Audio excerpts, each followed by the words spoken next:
The Code of Malacath, A Sellsword's Guide to the Orc Strongholds, by Amanda Alleia, Mercenary. No one bests an orc. I don't need you to guess how many times I've heard that boast in some dingy tavern or screamed at the top of the lungs by some fellow sellsword with too much fire in him. But I'd be lying if I said the orc strongholds don't take those words as law. There are few places where Ms. Alleia would tell you that tradition and the old ways makes for a better fighter, but with orcs it seems like staying true to your ancestors is the path to victory. Let me start a few steps back. The orc strongholds have existed as long as the orc race has, according to them.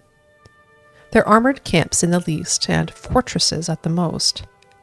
Every man, woman, and child inside the walls is trained from birth to defend it. All their weapons and armor are smithed right there in the stronghold.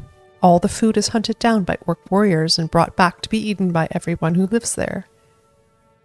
They follow no laws, save their own, an unwritten set of rules called the Code of Malacath, named after one of their gods, who is sometimes called Mauloc. Most of it's pretty simple. Don't steal, don't kill. Don't attack people for no reason, although there seems to be a big list of exceptions. But orcs in the stronghold don't have jails for their criminals. They have blood price. You either pay enough in goods for your crimes, or you bleed enough that the victim is satisfied. And orcs, I don't need to tell you, have a lot of blood. The code also sets up who runs the stronghold. The toughest male is usually the chief, and makes decisions and decides when the Code of Malacath has been satisfied. All the women are either the chief's wives or his daughters, with the exception of the wise woman, who handles all the spiritual matters and healing needs. Matters of grave dispute are handled with short but violent fights, and those who don't get along with the chief are usually forced out of the stronghold to live among the rest of us. An orc grows up being told to fight for everything, that if something is not worth fighting for, it is beneath the code. Orc strongholds don't like strangers, used to living on their own like they do.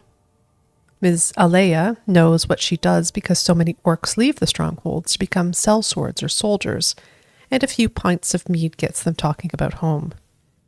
I hear that sometimes an orc will make a non-orc a bloodkin, and that person is then allowed to live in the stronghold as one of the clan. But I've never heard of that actually happening. For all their strange rules and traditions, the Code of Malacath does breed a culture of determined warriors. They're focused in ways that the average sellsword isn't. They don't hesitate to draw weapons and settle matters openly. And I think that's the real difference between the stronghold orcs and the city orcs. Imperial law allows you to settle fights through the Emperor's men, but the Code of Malacath demands you settle your problems yourself, a fine way of thinking if you're leading the mercenary's life.